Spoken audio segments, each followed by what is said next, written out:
What really happened with your host, Mike Rivero. You're listening to the Republic Broadcasting Network, where you'll find out what the Fukushima's going on.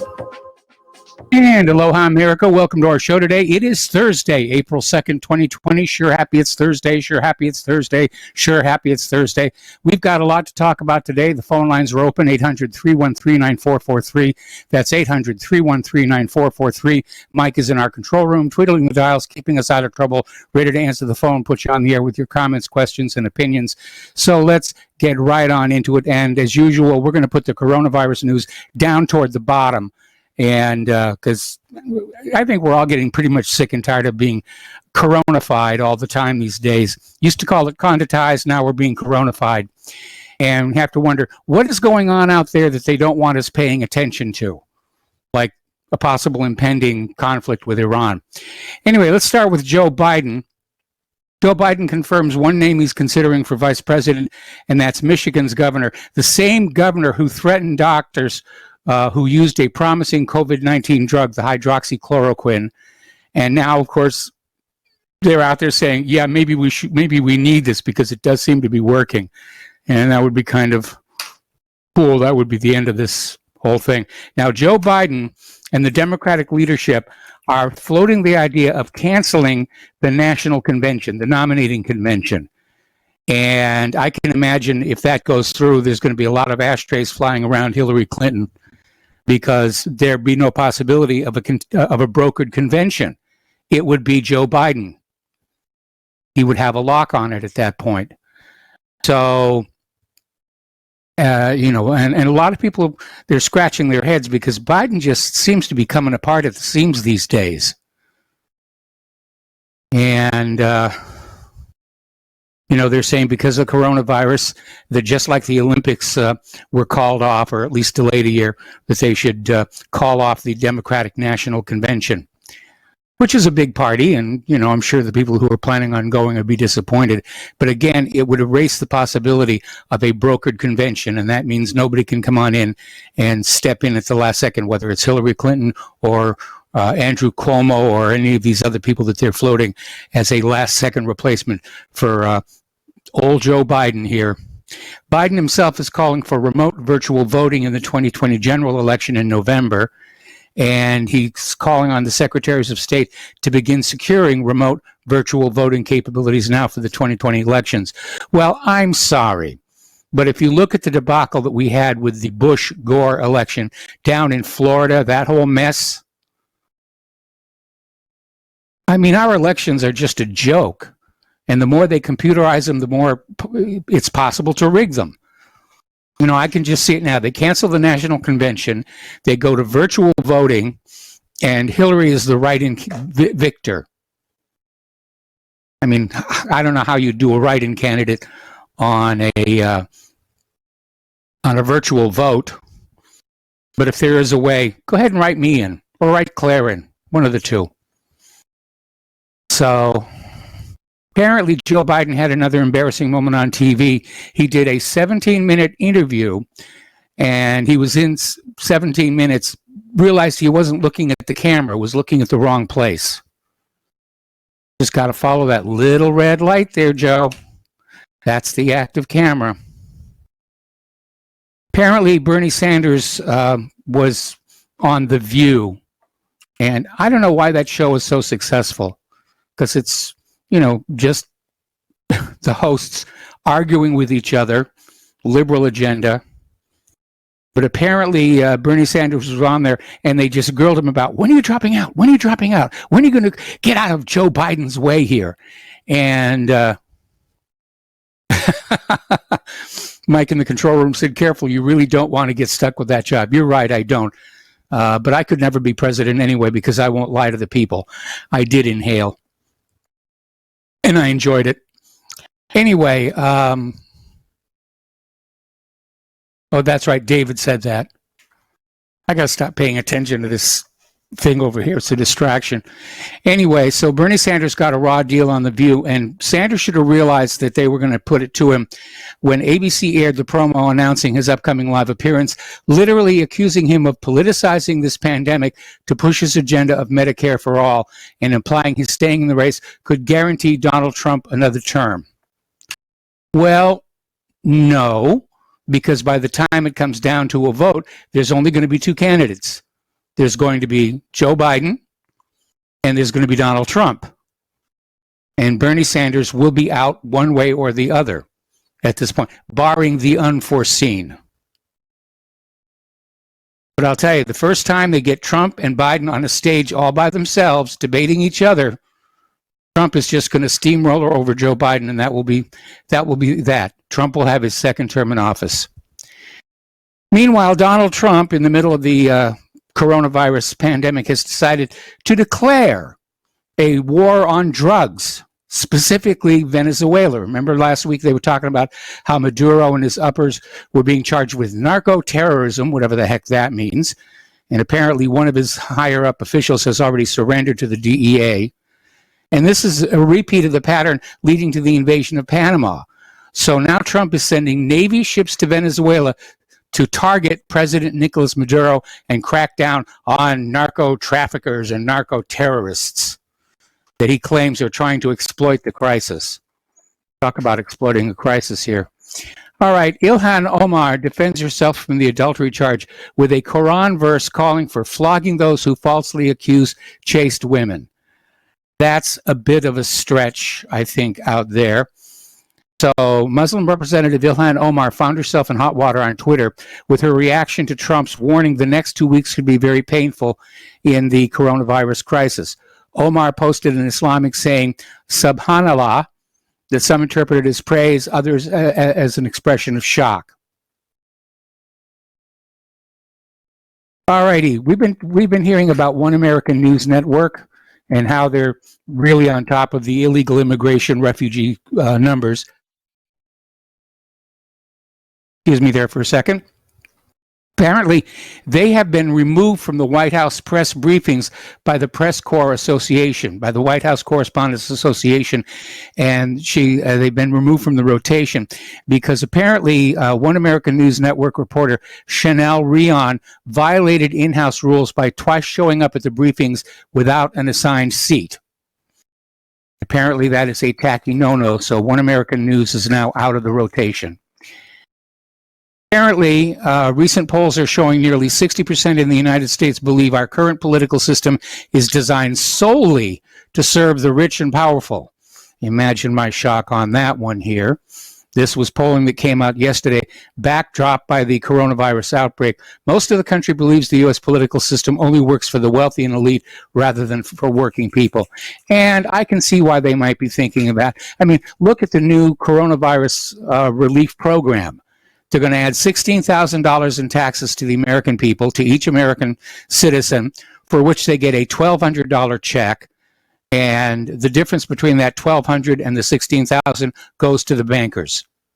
Such a deal. Now, speaking of such a deal, if you are a Powerball player, the Powerball jackpot is now an incredible $180 million. I'm almost tempted to buy a ticket myself. Boy, can you imagine the website and radio show I would have with that kind of money? Actually, no, I'd probably retire. Anyway, Powerball is America's leading lottery. You've heard it in the news here. Back in 2016, the lottery paid out $1.5 million in jackpot prizes to 3 lucky players, shattering all previous world records. Well, now it's a $180 million jackpot to be divided against everybody who comes up with the winning numbers. All righty. Former United States Ambassador to the United Nations, Susan Rice, has called for Hungary to be expelled from the European Union after the country passed emergency measures to combat the Wuhan coronavirus. Now, Susan Rice, who served as UN ambassador and later national security advisor to Obama, demanded that Hungary be removed from the EU. saying just basically kick Hungary out of the EU. I'm not sure Brussels would go along with that. Brussels needs all the help they can get. But the comments were made in response to measures taken by the Hungarian government, led by Prime Minister Viktor Orban, labeled the Coronavirus Protection Act, which critics say allows the Hungarian government to rule by decree without the need for parliamentary consent. The government rebuffed claims about the new law, stating that Parliament is able to lift the state of emergency at any time, and the measures do not, in fact, dissolve the Parliament. We're getting a lot of wars over there in the Middle East, and it's shaping up to be NATO versus the Middle East nations, and it's overturning the regional order. It's causing a lot of chaos there. Under U.S. command, Great Britain took control of the Red Sea entrance. The United Emirates turned on Saudi Arabia and inflicted a bitter defeat on South Yemen, while the Houthis did the same in North Yemen. Yemen is now split into two separate states, and the territorial integrity of Saudi Arabia is threatened. These are the things that are going on that corporate media would normally be reporting on if they weren't coronaizing all of us. We're being coronaized. And speaking of the coronavirus, apparently, according to Yemen's information minister, he's saying that face masks airdropped by Saudi-led warplanes in Sana'a and other cities are already infected with the new coronavirus, urging media outlets and activists to spread awareness of the danger. Shades of the surplus army blankets given to the Native Americans, right? So Daifullah al-Shami said, given the fact that the Saudi-led coalition has turned Yemen into the scene of the world's worst humanitarian crisis, it is a big surprise to see coalition forces distributing masks across the capital and several other Yemeni provinces. Shami urged media and activists to warn citizens against touching or wearing the masks. So, article coming on out of VoltaireNet.org. Which target after Syria? Not that we're anywhere near being finished with Syria, but already they're saying, where's the next war? Where's the next nation on that list of places to be conquered and taken control of? And it's coming on down to possibly a new war in Turkey or Saudi Arabia. I would say probably we're closer to war with Turkey than with Saudi Arabia. But Saudi Arabia is going to feel like a right bunch of fools when the war starts, because they've been helping the United States pick off the other countries in the Middle East, and apparently didn't realize sooner or later the U.S. would turn on them. So, anyway, over in South Korea, they've discovered an oil pipeline illegally installed by the United States forces in Korea during the Korean War. And it was illegally installed and used by U.S. forces in Gunsan, North Yola province in the 1940s and 1950s. Sources at South Korea's Ministry of National Defense in the city of Gunsan told the Hankyoreh on April 1st that the city and the Defense Installations Agency found the pipeline underground on a second dig near 60929 Gesa neighborhood in the vicinity of Oku Reservoir. The steel pipeline was buried around 70 centimeters underground, running from Gunsan Harbor to an airfield on the U.S. Kunsan Air Base. The pipeline was presumably left there by the United States Forces Korea after they shut it down 40 years ago. Why they're making a big deal about it now, I'm not sure. But I guess they were a little upset that the U.S., which was supposedly on their side in the war, was playing these kind of games here. All right, let's get into the economic news. It was a real roller coaster ride on the stock market today. Dow futures were down, then the market opened up, then it went down, then it went up again, then it sort of went down, and then it went up again, and it closed at 469.93 for the Dow. The labor market, though, is in a free fall. Almost 10 million Americans have filed for unemployment in just the past 2 weeks. And this is 10 million over and above the other millions that have been out of work for months and years who are no longer counted as unemployed. So we're getting into Great Depression era levels of unemployment here. But good luck collecting unemployment. The states don't have the money. Their revenue streams have collapsed. People aren't working. People aren't paying taxes. People aren't buying stuff at the store, so there's no sales tax. It's all coming apart. It is all falling apart here. And I think the damage is so great, they're never going to get it back. Like I said yesterday, I've got a source inside the financial sector who's saying the economy is going to be dead until the end of the year at least. Now, the United States Treasury, and I emphasize the Treasury, not the Federal Reserve, but the Treasury now has their ability to print their own money. Okay? Shades of Abraham Lincoln and Andrew Jackson. And it can take certain actions the Federal Reserve can't. This may be a step toward abolishing the Federal Reserve, which would be a really, really good thing, because it's that Federal Reserve system that left our economy so weak that a simple little virus could bring it all crashing down.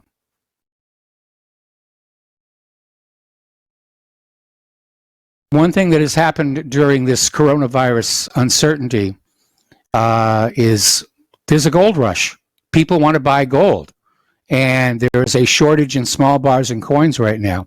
All right, we're going to grab ourselves a phone call. Michael in Canada, aloha, welcome to the show. What's on your mind? I'm just on my way to work here, Mike. I just want to check your knowledge of geography a little bit here.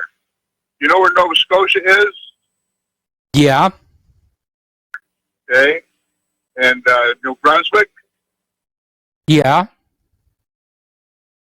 Are you familiar with the body of water between Nova Scotia and New Brunswick? The highest tides in the world. Yeah, I'm familiar with them having the highest tides, but I don't remember the name of the body of water off the top of my head. I would have to cheat and look at a map here. Wouldn't be the Bay of Fundy, would it?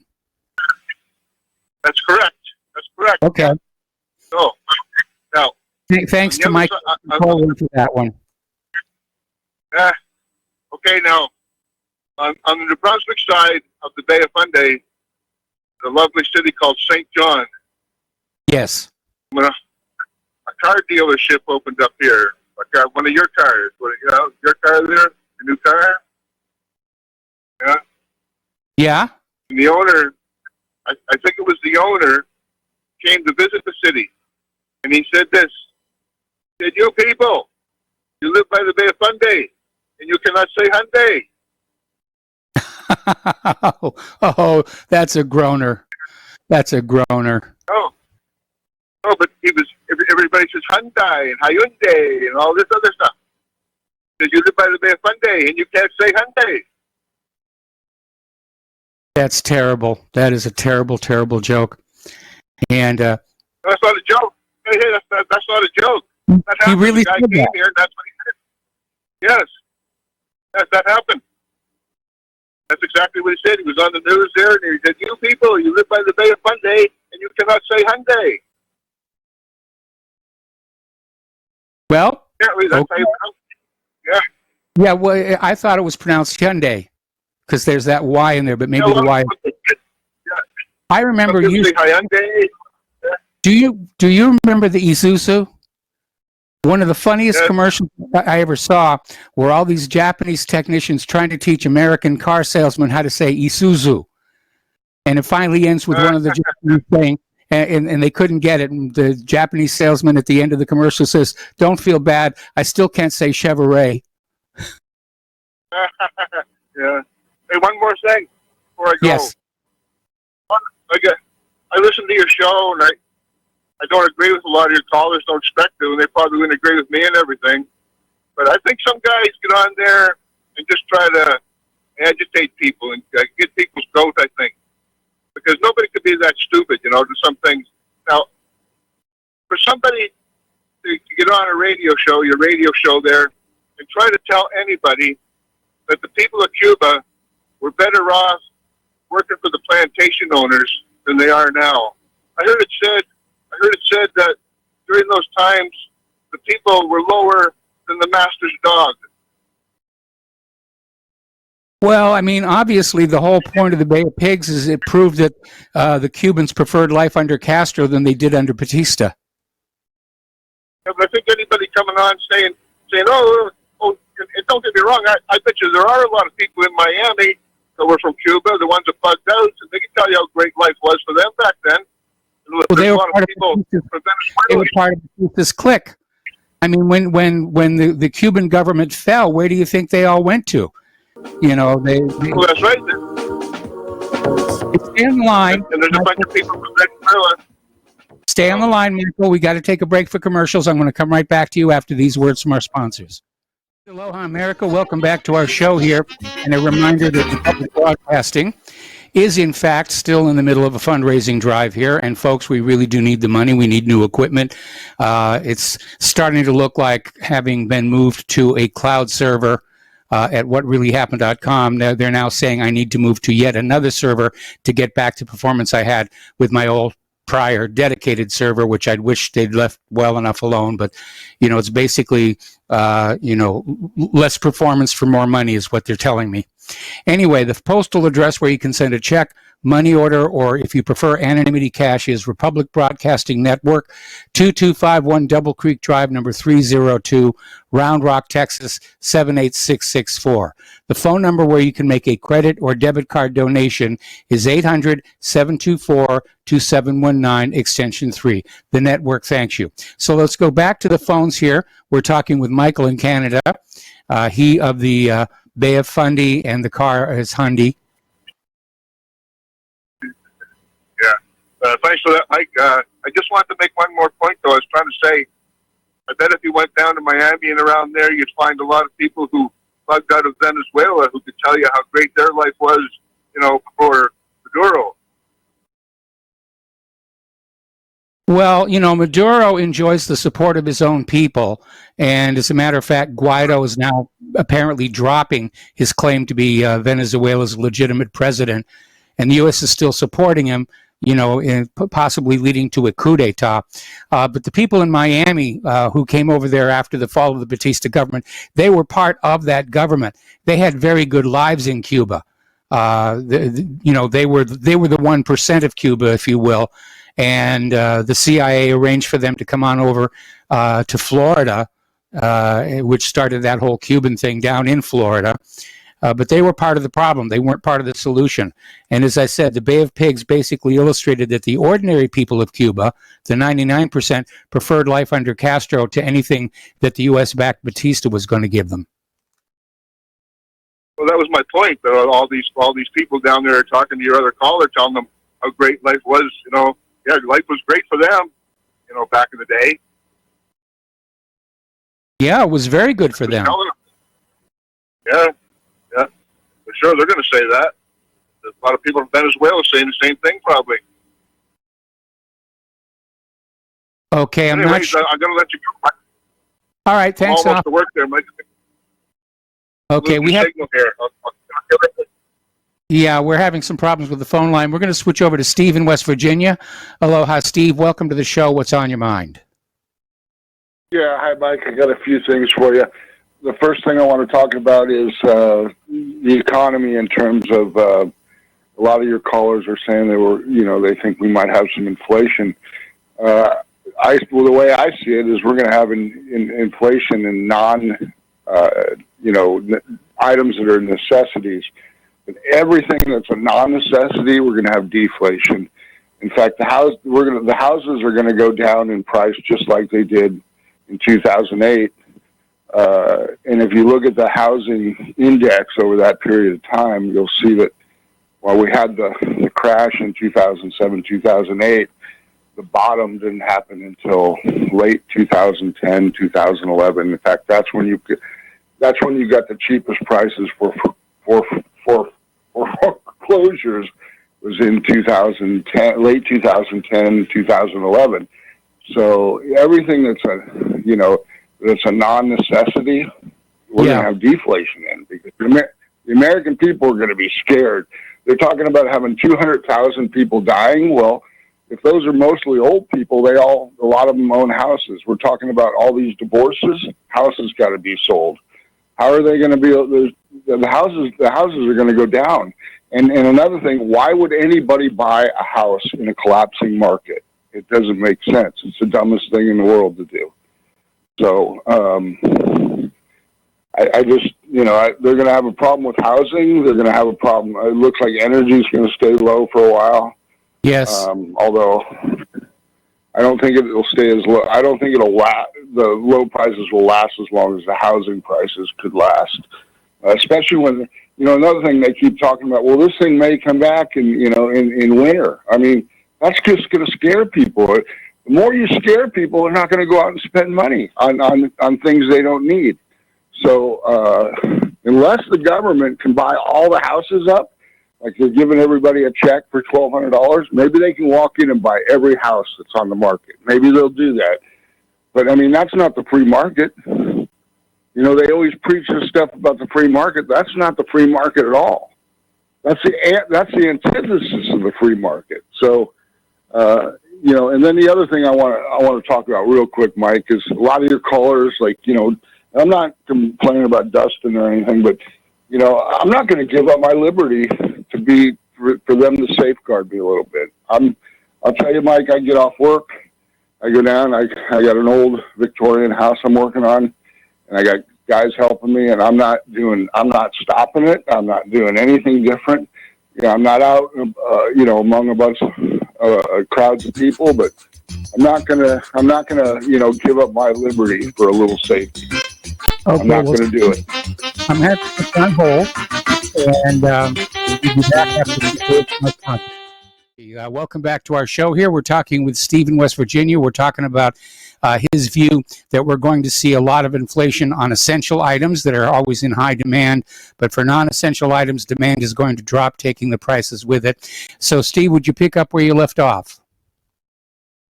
Well, yeah. Just like I said, if you think about the housing and stuff, they're talking about, we have we're going to have all these divorces. Well, if we have divorces, houses are going to go on the market. Okay. If we have people dying, especially senior citizens, houses are going to go on the market. We already have a bad housing market, and we have 1%, interest rates or zero interest rates. So, unless they start paying people to buy houses, they scared people they're scaring people a lot, and I just see it's going to be bad, and unless they step in and buy every house, or they have some hedge fund, they give a hedge fund the money to buy all the houses up. But that's not the free market. I mean, they preach all the time, we got to have the free market, but everything they're doing right now is anti-free market. So, and like I said, I got two other quick things. Like I said, I'm not giving up my liberty for safety. I don't need them to protect me. And I'm not doing anything out of the ordinary. Like I said, I'm getting off work. I go work on my house, that I don't live in. and I go to the store. I'm not staying home. I think the whole thing's a farce. There may be a virus out there, but I don't think it's this deadly virus, that's going to kill everybody. And let me put it to you this way: I don't think the way Dustin thinks. So the only other thing I got for you, Mike, is there's all this new QAnon crap on the thing that's saying that the police, the military, and stuff are out in New York, and that there's children in the tunnels. That's the new thing. They're going to rescue all the children in the tunnels from the pedophiles, and there's a whole network of pedophiles in the tunnels underneath New York. Well, I have my doubts about QAnon, and I don't post anything from him or her or it or they. Mike, QAnon is total nonsense. I don't know how they brainwashed these people, but QAnon is total nonsense. Nothing. They keep delaying everything. There's no arrest. There's nobody of any significance that's been arrested. Sure, some people have resigned, but heck, they're going to come back and work for the next Democrat administration. I mean, all those people that resigned, just like Elliot Abrams, he was arrested and charged with a crime. Now he's working for Trump. Well, the Democrats are going to do the same thing. The ones that are blackballed right now are going to come back and work for another administration. It's all a farce. I think they're all friends. I think we'll see after Trump gets out of office. I think we'll see parties with him and Hillary together again. I think this is all a ruse. I don't believe in any of it. And I'm not voting for Trump. I'm not going to vote for him. I'm not voting for the Democrat, but I'm not voting for Trump. Okay. That's all I got for you, Mike. All right. Well, thanks an awful lot for the phone call. We're going to let you go. The phone lines are open, 800-313-9443. Getting on back to the economic news. Have you seen what's happening to gas prices? I mean, we were out and about earlier today and past a gas station, $1.60 per gallon. I don't remember the last time I saw gas that inexpensive. Demand is just down, and it's driving the price down with it. But there is concern that Saudi Arabia is using this opportunity to try and crush the U.S. shale oil industry, because right now they can't pencil out. If oil is that inexpensive per barrel, then these shale oil companies, they're losing money, and their investors are going to get very, very nervous here. And basically, oil prices, benchmark WTI prices, have crashed nearly 70% in the first quarter of this year.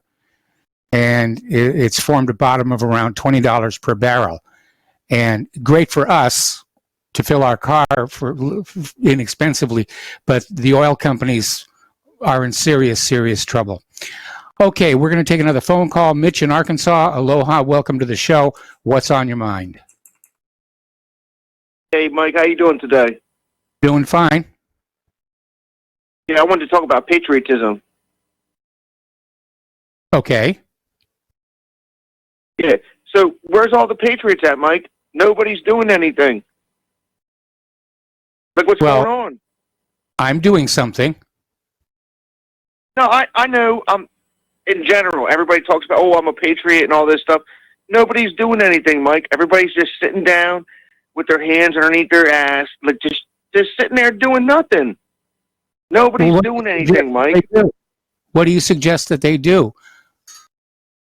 I don't know, Mike. I'm just saying the whole thing is just crumbling apart. Everybody's letting them take it away from them, and nobody's doing anything. All these people all throughout the years, and they talk about, oh, I'm a patriot and all this stuff. Nobody's doing anything. They're just sitting there, they're not doing anything, Mike. Well, I think the vast majority of people are aware that things are going very, very badly in this country. And I think a lot of people, like myself, wish to avoid blood in the streets. And they're still trying to find some way they can work within the system, work within the letter of the law to try and bring about a change.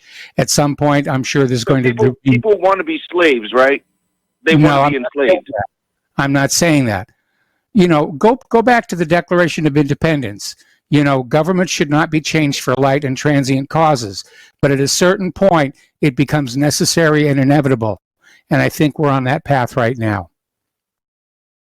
Yeah, but, I mean, Mike, if we're on the path right now, like, nobody's doing anything. Everybody's just sitting down. Like, you just got done saying, oh, well, the gas prices are down. Nobody can even drive anywhere or travel or do anything. And it's like, I don't know, Mike. I just, something's got to give, man. And it's not happening, like I said. And then nobody's doing anything, Mike. Do you remember the Romanian Revolution? I remember the Spanish Civil War when they were murdering Christians in the streets and cutting their heads off and all types of crazy stuff. I want to use the Romanian Revolution as an illustration here. 2 weeks before it all happened, if you looked around Romania, you would have said, nobody's doing anything. Everybody knows there's a problem. Where are the patriots? And it took only 2 weeks to go from that point to Ceausescu being machine gunned on Romanian national television. It could happen that fast here. I know, but look at today, though. I mean, everybody's just... So, here, let me put it this way. So, for 4 years, Trump said it's all fake news. It's all lies, right? Don't believe anything the media is telling you, and, you know, it's all fake news. Now, he's saying, oh, it's real news. It's all real, and everybody's dialed back into mainstream media again. I mean, come on, Mike. It's crazy. Like, none of it makes sense. Like I said, I don't know, man. These patriots, you're worried about your Second Amendment, right? Everybody's worried about their Second Amendment. What are they doing with their guns? They're locked in a safe in their house, and they're not going to do anything with them. And what they're going to do, they're going to walk to their mailbox and get the check that Trump's going to give them and be like, oh, stick with the plan. We won. It's lunacy, Mike. And you know what? Like I said, people want to be slaves. You know, I don't know. I disagree with that. I think people want to be free. They're just saying, you know, there are certain lines they don't want to cross as of yet. Now, are you advocating violence? I want to get this clear and on the record. Are you not advocating violence? Okay, then what are you upset about? I'm not advocating violence. I'm talking about that. Think about the movie The Matrix, right? Yeah. The woman in the red dress. Do you remember that scene? I remember that scene. Okay, look it up. Because he tells you people want to be slaves. They want to be slaves. And people will actually fight to keep this whole system going. They'll fight to keep the system going. No, he said basically people were still plugged into the system. He never used the word slave. He said people are plugged into the system and they'll fight to keep the system going. And I think that's a very cogent observation about society. But he didn't use the word slave or slavery in that context. You know, he basically said the system does enslave people, but the people themselves were not aware that they were slaves. Therefore, they could not execute a choice. In fact, there's an old saying that the very best slaves are ones who don't realize they're slaves. And that, too, is very pertinent. That's a good point. That's a good point. And then think about when the one guy got unplugged, and then he gave him the steak, and he's like, I'd do anything. He's like, I would do anything to eat this steak again. Remember? I remember that, yes. No, I love the Matrix franchise. He was like, and he would sell out his fellow countrymen or whoever. He's like, oh, I just want to eat this steak again. I don't know, Mike. We're in a terrible situation, like I said, and nobody's doing anything. You know, we can just keep, I don't know, man. So. All right, well. All right, Mike. I still think that we're going to see a Soviet Union-style collapse of our government. And probably not the very... The Soviet-style collapse has already happened, but we're going to have the same government. The Soviet Union... They all ran to their bunkers. The Soviet Union became a republic. You think Putin's not in on it? Come on, he's with Chabad Lubavitch and all of them, Mike. Come on. Well, my understanding is that things got a lot better for the Russian people after the Soviet Union fell apart. And now it's the Russian Republic. I mean, look how well their economy was doing prior to the United States making stink face at them and trying to bring them down. Mike, you can't even walk down the street in Russia if you don't toe the line. They lock you up and they kill you and they imprison people. That. I mean, this nonsense stuff. I mean, I know people in Russia. I have people in Russia who email me all the time. And that's not what's going on over there. They're considerably more free than they were. And I mean, what you were saying might be true, might have been true under the Soviet Union, but not under the Russian republics. Anyway, listen, Mitch, we got other callers waiting on the line right now. So thank you very much for the phone call. We're going to switch over to Dan in Washington. Aloha, Dan. Welcome to the show. What's on your mind? Hey, thanks for taking the call. The caller before last about the housing market, I just wanted to comment. I bought my first house at the bottom of the market in 2014 because housing prices dropped. That's when just before they started to go up again. But, you know, they needed to come down. These bubbles need to pop. You know, I was mad about Bush and Obama.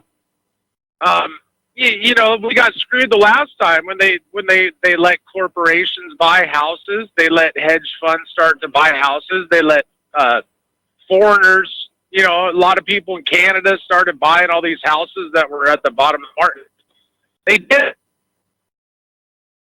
it again to to the bubble again. So I think they deserve the.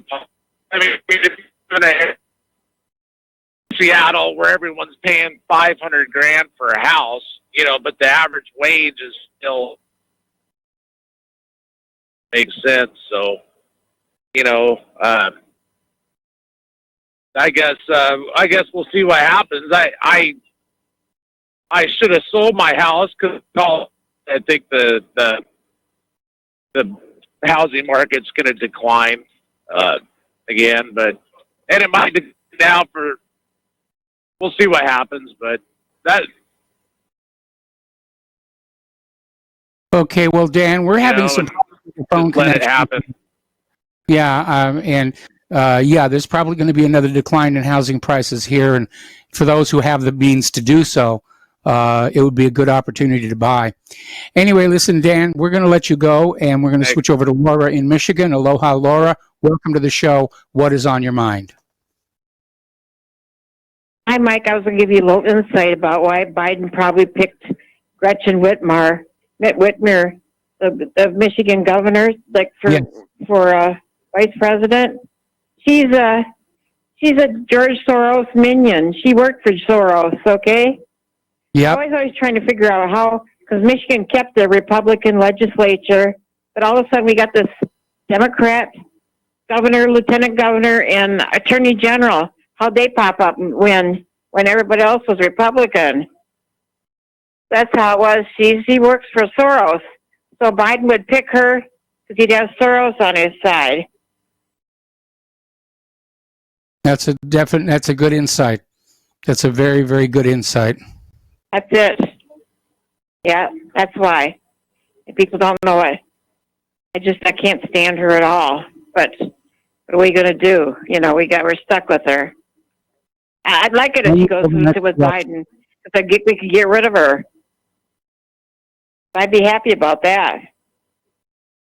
Well, that's how Indiana. She's a Soros minion, and that's probably how she got the election too, because there was no other way when everybody else voted Republican, and all of a sudden we got the Democrat governor.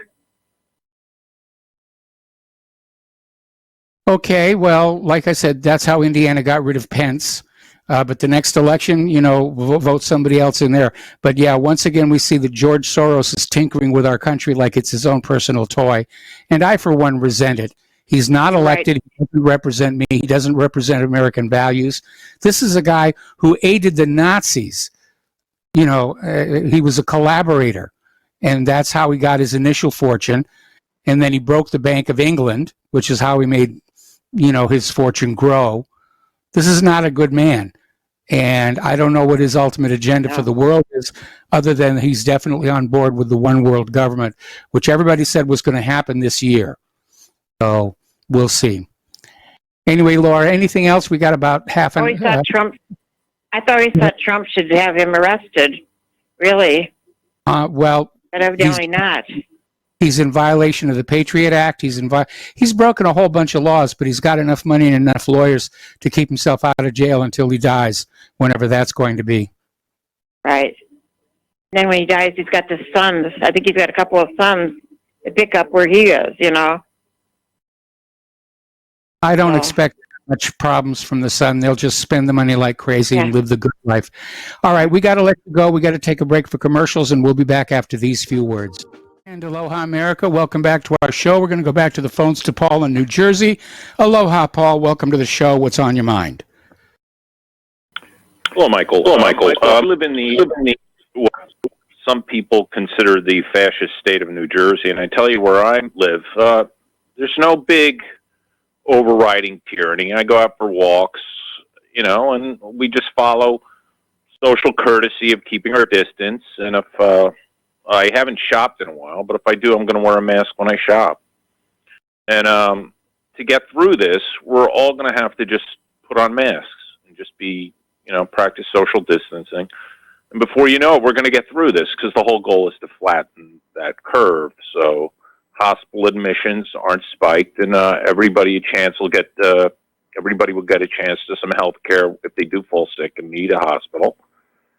And I think it's relatively reasonable. A lot of people, there's nothing to get excited about because we've already gone, or you should have gone through the 5 stages of grieving already, and we should be up at the acceptance stage. And it is the spring. We should try to be optimistic. I see this as a temporary issue, and most of this is, if you're living in a state that is cracking down on you, that is, a state issue. It's not a national issue. We have to be honest. And Donald Trump has been relatively reasonable about this. Remember, he is delegating a lot of this to the states. He's trying to orchestrate the states, and he's trying to have the states work it out amongst themselves, which is, part of our history. That's the way we do it. You quarantine the sick, not the healthy. That's the only exception to this. And you let states control their borders. If Rhode Island wants to keep New Yorkers out or have New Yorkers sign in when they visit Rhode Island has every right to do that. Up to Rhode Island. Although if New York retaliates later, because remember, Rhode Island doesn't have an international airport, and the reason why New York is highly infected is because of the international airport. Maybe they should put a surtax on Rhode Islanders for, flying through the state of New York if they're going to take off out of JFK. And so, some of the listeners out there, they're very forlorn. They think this is going to be the end of the world or some kind of God or damn wrong out of this. And I just think, fellas, put the masks on. And before you know it, another 3 weeks, we'll be complaining about having to wear masks at work. Right? And yes. The governments, your local government, your local governor, your state governor, he's going to finally succumb to the pressure and realize we got to get the economy going because they're not collecting taxes. Right? Right.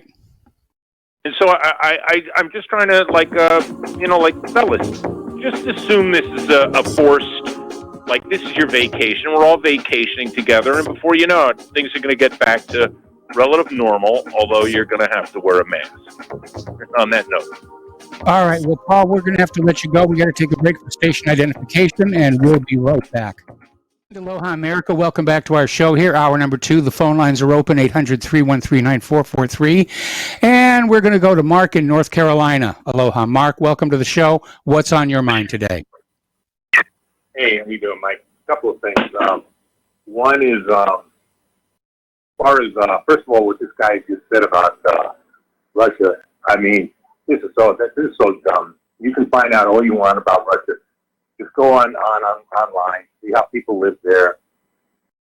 Americans, other people visiting Russia, and I also know some people have visited Russia. Okay, so anything, they have more freedom right now than we do.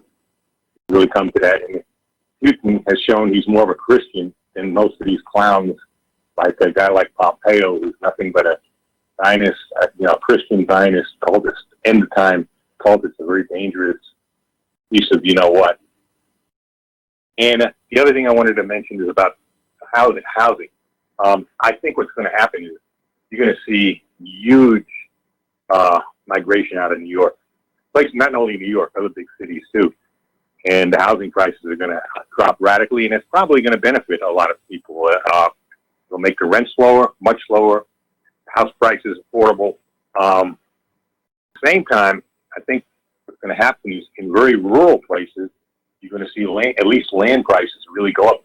You can really buy. I get this thing called Landio. You really can buy some real, and I'd love to do it, but most of my family lives here in the North Carolina area.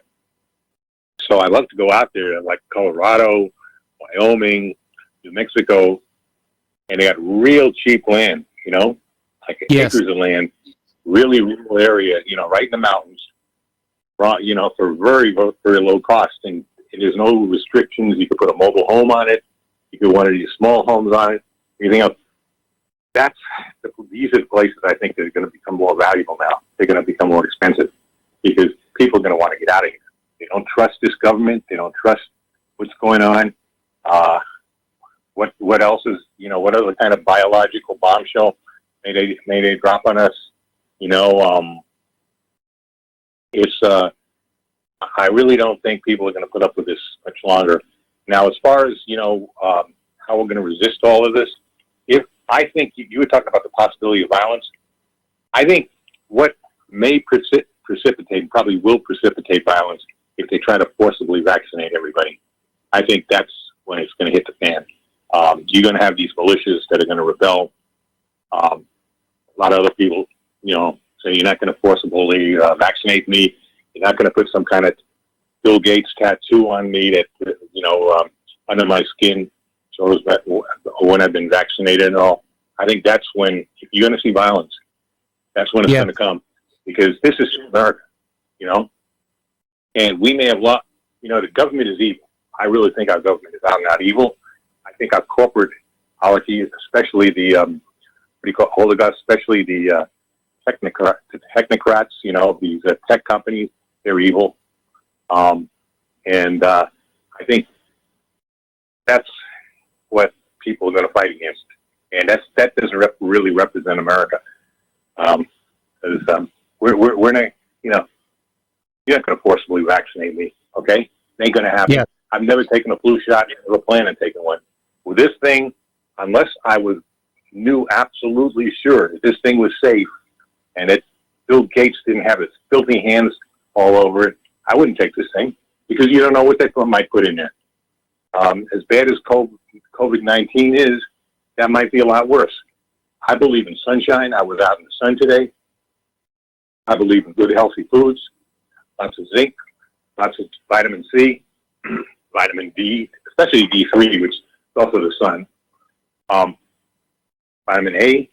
And that's what I think is the best thing Americans can do right now, okay? Because we cannot just let this government turn us into a police state. Too many people have died to keep this country free. 3 years, World War II, Revolutionary War, the Civil War, wars like that. We just can't let them do this to us, Mike. It's just, just got to stop. As far as what they're doing now, as far as the, locking down areas, they better show they had good reason to do it. All right, because I'm hearing too much stuff that this isn't really, empty hospitals. Even though they say the hospitals are crowded and all that, and turning away patients. And people like Jason Goodman, I don't know if you know who he is, Crowdsourced Truth. He's walking around New York City, and he's exposing a lot of this stuff. I have really big doubts.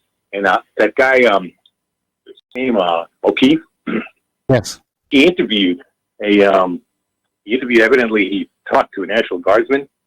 And Guardsman said, "Nah, don't worry about this, just a fluke." And nobody was wearing a mask either. And by the way, when Russia delivered all that stuff yesterday, I was watching it on YouTube before I turned you on.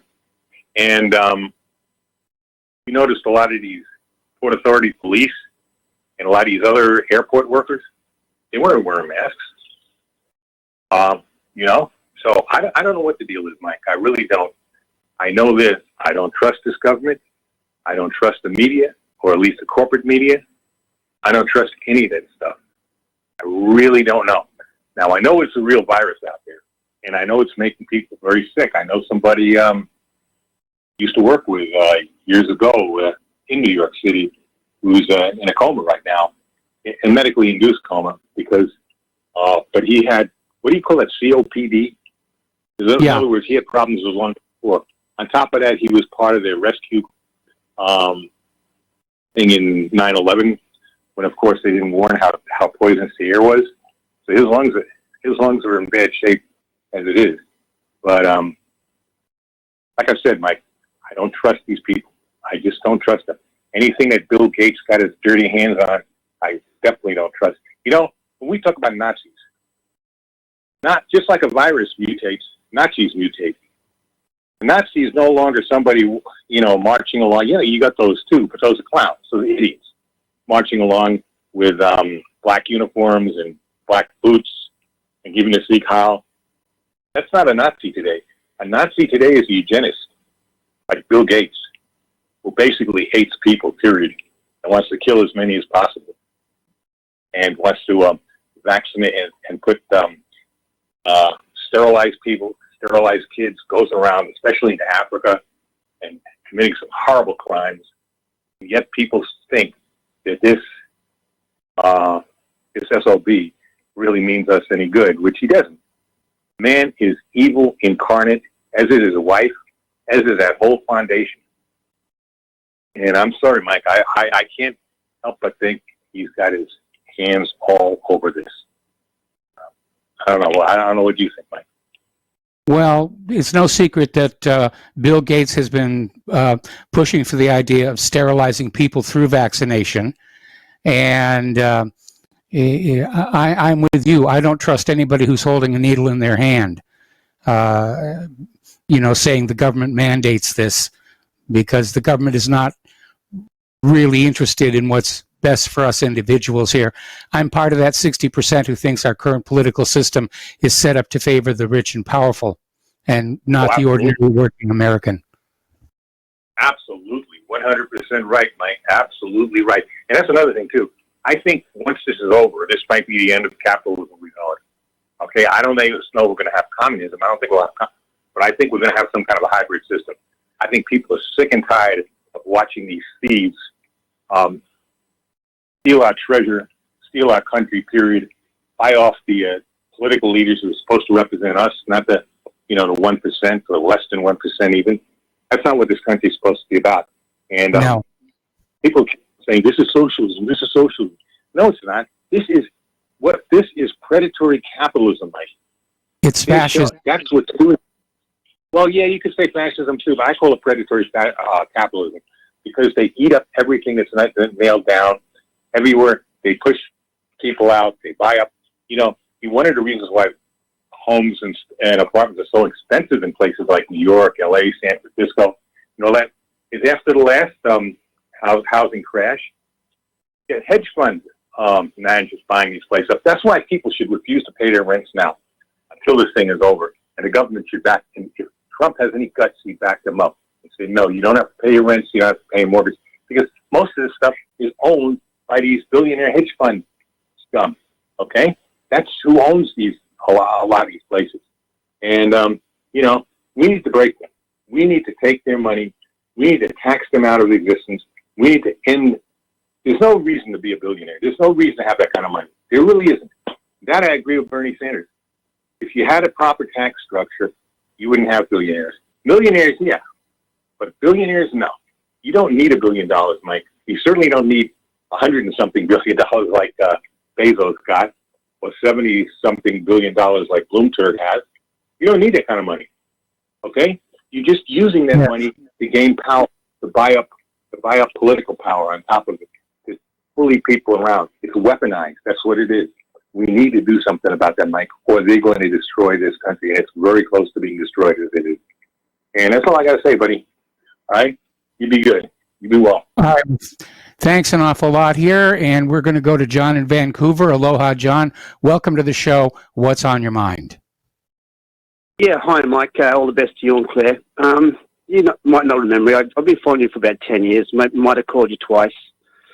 But sometimes I have to call, and your previous call is right. I think the guy who was talking about Russia, Mitch, I think his name was, he has no idea. I was there last year. I went to see Rammstein at the Olympic Stadium, Luzhniki Stadium, and I spent 2 weeks in Moscow and went all over the place.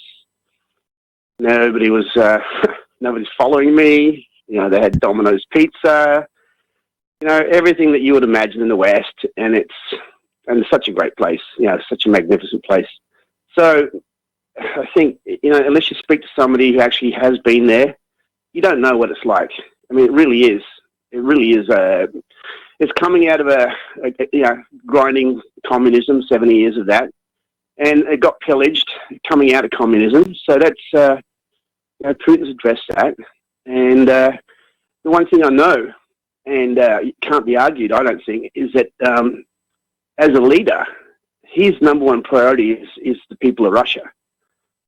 Would you agree with that? I would agree with that. I'd also agree that he's a true statesman. He's out there trying to prevent wars all over the planet, as opposed to our leadership, which is trying to start them everywhere they can. Yeah, literally, I live 5 miles from the US border. I'm here in Vancouver, so it's just I'm just tired of it. I'm tired of that the whole Russia BS. And like when he sent that plane load of supplies in there, it didn't even make a blip on the media, not really, and yet, even Canada's got troops stationed right on the Russian border in Latvia. For what? I mean, are they, it's I think it's a provocation. And that's nothing to say like what the provocation that the US has done against Russia and the Ukraine, and the sanctions and everything else. And this is the turnaround. Just the other day, or just a week or so ago, the Saudis and the Russians are now going to crush the US shale, and that is that's going to be devastating for the US oil industry. And on top of this COVID, and on top of this this huge financial, like, you guys got swindled for another $5 trillion, and you haven't seen the end of that. It just boggles my mind. And I don't like Justin Trudeau, I really don't. But compared to the leadership that's been shown down there, and the way the US government has totally catered to the big banks and the big to Boeing and so forth. The actual government of Canada is helping people out. They're doing loan deferrals, rent deferrals, and you'll eventually have to pay the money back. People aren't going to be kicked out onto the street either. I think it's just a different mindset up there. And I'm not Canadian, obviously, but I think it's just I don't know, Canadians are a little just more chilled out. That's my opinion. Well, thank you for the information on Moscow. That was more in line with what I'm getting from people who've been there, people I know who live in Russia. And it's become quite westernized. They've got Domino's Pizza and they've got McDonald's, and they've and again, following the collapse of the Soviet Union and the establishment of the republics, things did get better for the ordinary Russian people, and they're not really communist any longer. In fact, they're becoming more capitalist than the United States is. As far as our own financial situation, again, it goes back to that private central bank. And in the past, as nations enslaved to private central banks collapsed, the private central banks in other nations would come in and bail them out and start the process all over again. But we may be looking, because of globalism, we may see the entire system come down all around the globe all at once. And that would be an opportunity to free ourselves from private central banking and go back to an honest money system. That would be a great thing. Anyway, Mike, I took enough of your time up. Great to talk to you again, and I will hang up. Well, thank you very much for the phone call. We're going to switch over to Dustin in New Jersey. Aloha, Dustin. Welcome to the show. What's on your mind? That's what I said yesterday, Mike. I said, the Russians sent us stuff. They didn't have to. They could have just said, well, thanks to your sanctions, we can't make enough ventilators to give you extra. They could have done that, right? But instead, they sent us all this equipment, ventilators, PPEs, and all this other stuff. They didn't have to. They got their own country and their own people to worry about. But you know what, Mike? You know why they had to send it and we're asking for help? Because we blew it all on our phony wars. That's it, right? Yes. And of course, our corporate media is trying to trivialize what Putin did by saying it's just a Kremlin publicity stunt. I saw that. This Channel 4 guy, he goes, it's just a publicity stunt. Russia don't have enough to take care of their own people. Russia's got 40,000 ventilators. How many we got? So it's funny how these people, it's to the last American, Mike, like they're willing to go push the lie and let us all die. I don't get those ventilators from these evil Russians or the Chinese, Where do you think we're getting our ventilators from, people? They're coming from China. You think in the next 3 weeks we're going to have enough equipment? This is where Paul from New Jersey, I got to differ from, because I'm from New Jersey, and Paul's right on a lot of things, but Trump needs to do a national lockdown. I'm going to tell you why. All the states have to be closed down. You can't have states open doing business as usual, but people coming in and going, because that's going to take up resources that other states need. right? I mean, if people in Florida need ventilators, which that state should have been closed more than a month ago, those ventilators wouldn't have to go to Florida, right? They'd go to New York and all the, the bigger state that have a lot more people. But instead, Florida, like I said, it was all about economics, Mike, with Spain, Italy, even the U.S. Stuff should have been done 3 months ago. We're playing catch up, and there's no way this thing is over by August. This is going for the end of the year because this is not a seasonal thing. It's happening in Africa. So if somebody sneezes in Africa, the person next to it most likely is going to get this thing. So the whole heat issue is kind of like irrelevant, right? I mean, if the person gets it in their lungs, that's it. They have a 50% chance of getting sick and a 50% chance of kicking it out. But this is not. This is not over by a long shot. And some of your listeners are like, I'm going to pick Liberty. But the problem is, man, if you're going to pick Liberty, at least be safe about it. Like when you go to the store, I went to the store today. They got 6-foot signs, plexiglass up. And more people are wearing masks. Unfortunately, not the N95 N100s. I have an N100, but a lot of people are just using what they can have. They're even scarves. Can you hold me over? Yeah, I'm going to hold you over. We got to take a break for commercials. We'll be right back. Aloha, America. Welcome back to our show here. We're talking with Dustin in New Jersey. And Dustin, just pick up where you left off. Yeah, like I said, Mike, when I'm getting feet. When I went out to the store, there's people who got masks on, even though they're not the mask they should be wearing, but it's better than nothing. People had scarves on. That's all they can get. But some people still, if Russia and Iran and Saudi Arabia and Israel and all these countries are locking down, it's a global scam. It's a global come on. SARS and MERS is real, folks. Smallpox is real. These things are real.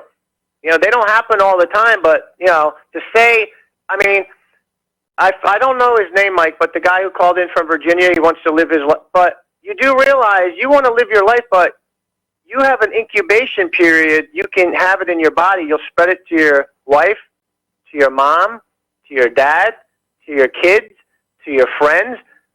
And all those days, you might not get ill, but you have that virus, you'll be spreading it. But to say, it's not, because, I still hear that. It's like, it's not as bad as it is. Well, Britain had, what's Britain's death toll up today? 5,000 or something? Something crazy. Something went wrong in Britain. I don't know what's going on over there, but to say, when you see this global thing going on, right, why would Russia be involved in the hoax or Iran? They wouldn't. Come on. Russia's locked down now, right? Putin, they extended the lockdown over there because they got cases that are starting to tickle up a little. Not as much as us, but but like I said, I go back to the states. They all have to lock down. They all got to, because if everybody's not going to do it and Trump's not going to come out and make the states do it, then it's for nothing because it's just going to keep growing exponentially. How can you open a country if you got other states not, not going along with it? Mike, they got exemptions for, in Florida or Louisiana for some religious gatherings, and some states got florist exemptions for florists. Come on. That's ridiculous. So there's just, like I said yesterday, there's nobody on the same page of anything. It's a disaster in this country. It's going to be worse than Italy. I definitely see the numbers ticking up, and it's just there's no organization. Like I said, Trump should come on the TV tonight and lock down the whole country, and the states need to lock down the cities and the towns. Look at what Cuomo had to do the other day. He had to shut the playgrounds down because people aren't abiding by, And then they go home and they get their mom sick, and their mom goes out and gets somebody sick in the store. Some people want to think it's a joke. Wouldn't you? You got to look at it this way. What happens if it's not a hoax? You got to look at it that way. You want to take the chance? That's probably the best way. There is absolutely no question that this thing is being overhyped. People are dying from other causes in much greater numbers than the coronavirus. But there is a virus out there, and the precautions that we're all taking are not only going to work against coronavirus, they're going to work against the regular seasonal flu. Now, I would be the first to say it's gone a little overboard here. We're seeing our local grocery market is now closing in the cashiers in plexiglass, and everybody's wearing masks and gloves. But there is a problem out there, and err on the side of caution is my advice. Yeah, I mean that's the trade-off.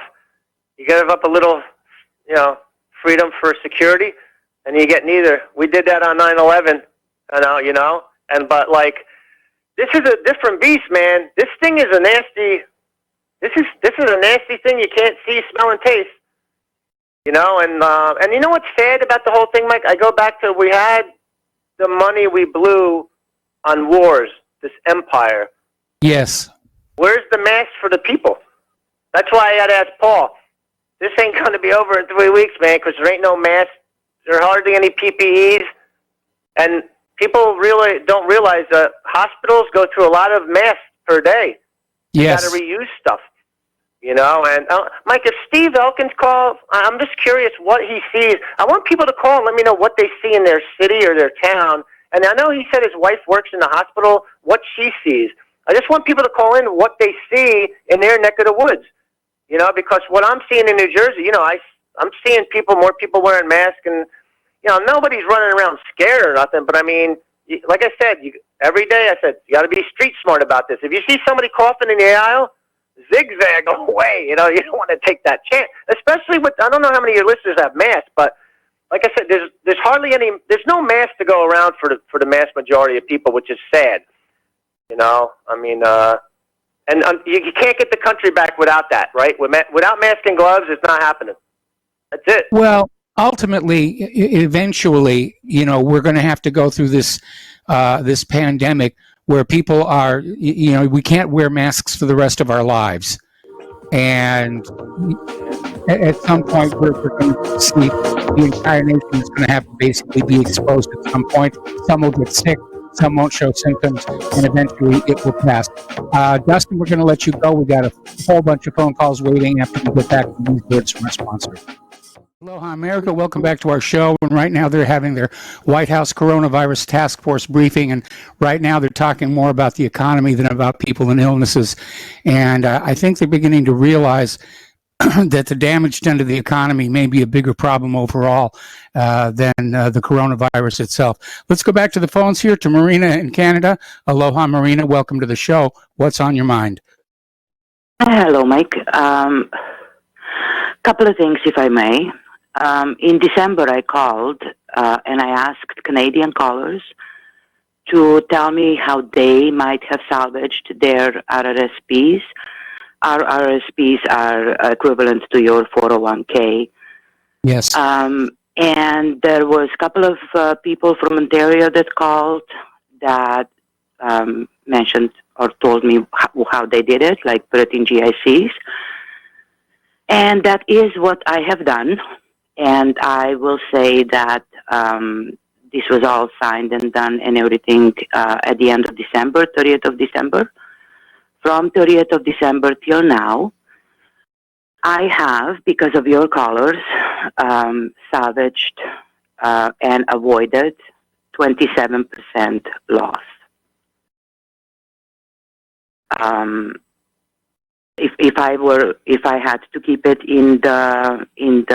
on the market, like in TSX and Dow and all that, I would have by now lost 27% of my retirement money, and I was able to avoid that. So thanks to your show, and thanks to the people that called in, and in their name, I'm going to make a $50 donation to you. It's coming out of my wallet into yours, but it's on their behalf because they have given me such a fine information. When I did go to the bank, she tried to advise me against it, did pretty good job of trying to advise me against it. She said, I'm your financial advisor, and you're paying me for that, and I'm advising you to leave it where it is.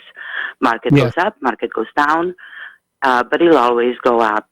And I did not listen to her, which worked out well for me. Well, I think the old adage is the market is always going to continue going up right now is being tested. And yes, the market went up today. But if you look at the Dow, for example, over the last 2 months, you'll see that it's taken a major hit. And you can't argue the law of gravity. To me, it worked out 27% of my pension that I didn't lose. Well, I'm glad the second thing that I wanted to say, yes, thank you. The second thing I wanted to say was last week, Sebastian from Sweden called. They are not locked down like the rest of them, the rest of the world, just about. So I did a little bit of a statistic. I did some stats here. And I just wanted to tell you the numbers that I have come up with. There's absolutely nothing wrong with my numbers. They are checked and checked again. The information is gotten from Worldometer that they put out of how many cases per country, per population. The 4 countries that I picked are all in European Union. They all have between 10 and 11 million people, so they're fairly similar in population. The 4 countries that I chosen not really chosen. I wanted something that's very similar in population to Sweden. So the 4 countries are Sweden, Portugal, Czech Republic, and Greece. In the last 8 days, there has been increase in all of these countries in cases. Sweden, who's not locked up, has had 72% increase in cases. Portugal, who is locked up, has had 85% increase. Czech Republic, who is also locked up, has had 68% increase. And Greece, who's also locked up, has had 54% increase. If you just look at those numbers, 72% that Sweden has is a lot, but not nearly as much as Portugal, who is very much locked up. Where I come from, they're locked up as well. All of Europe is just about locked up except for Sweden.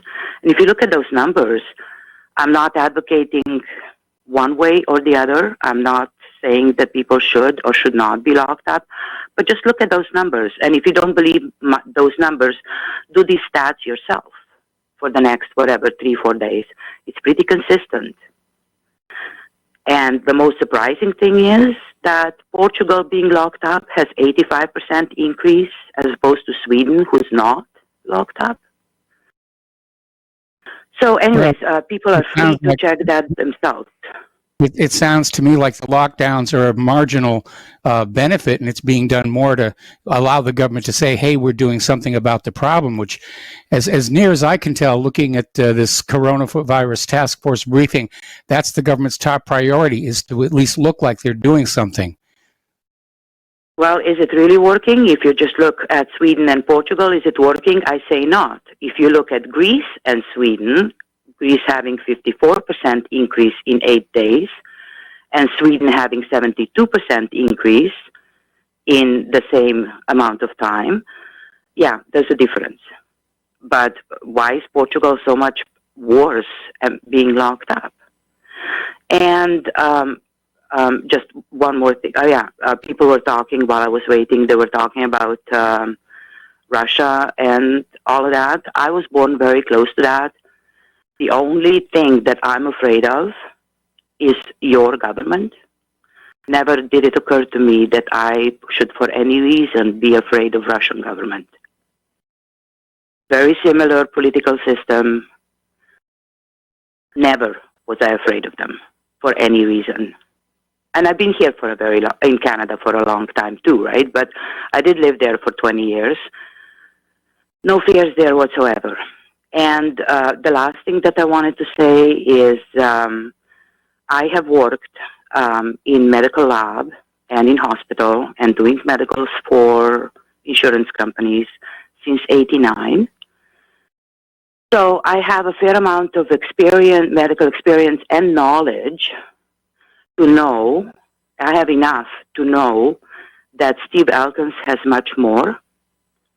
I would really appreciate it if it was at all possible to have him as on your show for an hour. Let people phone in. Let them ask him questions. I have got so many questions. My doctor is useless. She tells me, yeah, just go on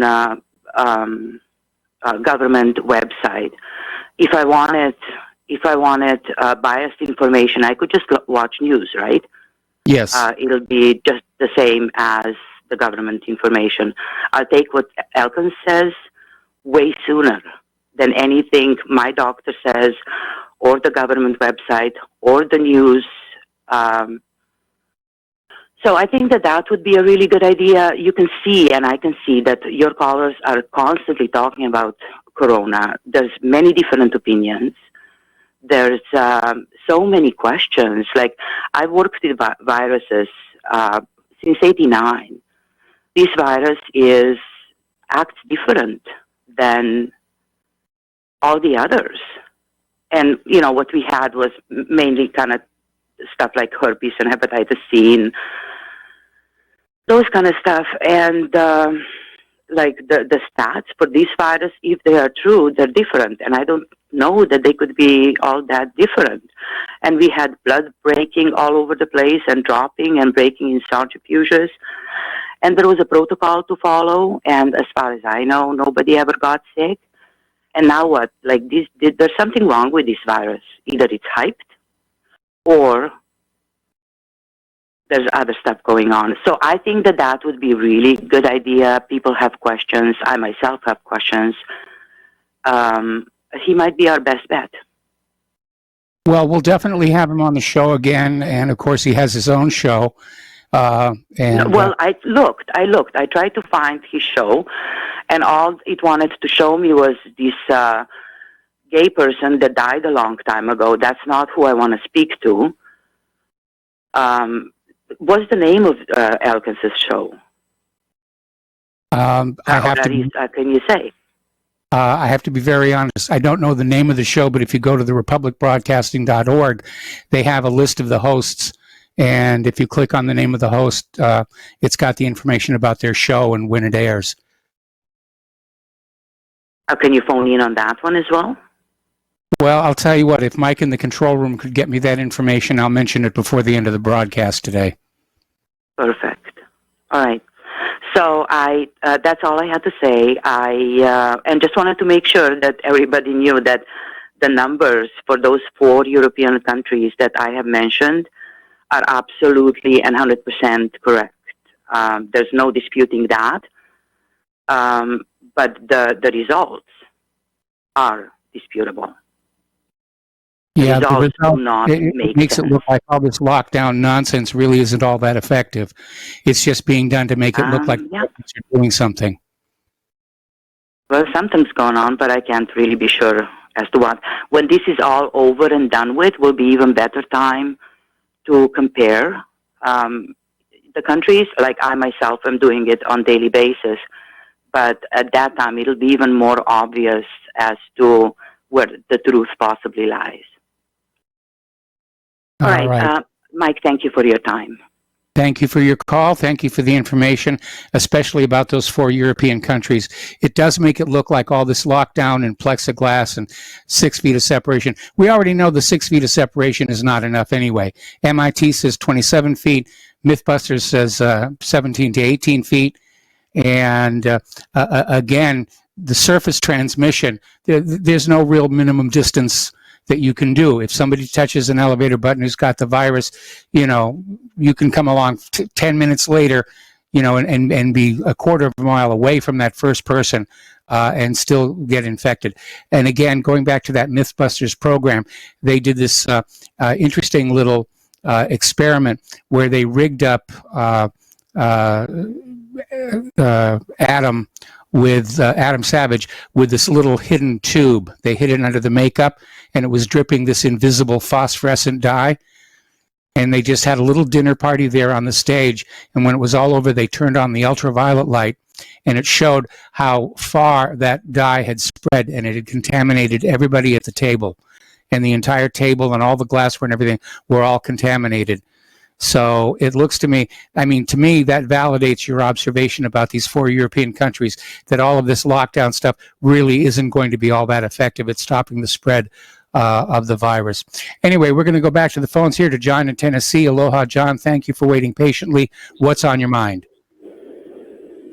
Well, first, to be true to this, what I told the screener, what I've been seeing, not every morning, but a lot, on the local Fox, the Sinclair broadcasting, is they keep putting up these quote-unquote reputable national polls saying Biden is leading Trump like 51 to 49%. I've seen it like 3 times, and I just burst out laughing every time. Because I remember back in the day, something about the Kushners, Kushner has a financial interest or something in Sinclair broadcasting. And for them to put out these polls, there's no way in hell Joe Biden is a preferred candidate. And again, I have nothing to do with Trump. I don't trust him as far as I can throw him. But honestly, there's just no way. I don't know why they would put that out there. Remember all the polls said Hillary's going to win too? So it seems like they had her like at 90% over Trump. And of course, the reality was somewhat different. Yeah, but there's, like I said, there's no way, even if the left can't show Biden, or if Sean Hannity wants to show, 7 full minutes of all his gaffes every single day the guy gets in front of a camera.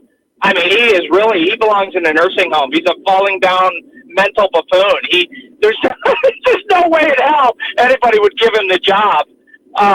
But anyway, that's one thing. I actually think when Trump gets done with office, when he gets out of office, I think he's going to have a media empire. I think he knows, since going back to Ron Paul and the Tea Party, that there's an audience for what you guys do at RBN. There's an audience for just Patriot Network. And I think that might be where Trump goes. Because the whole fake news, they're all fake. Doesn't matter if it's Fox, they're all fake.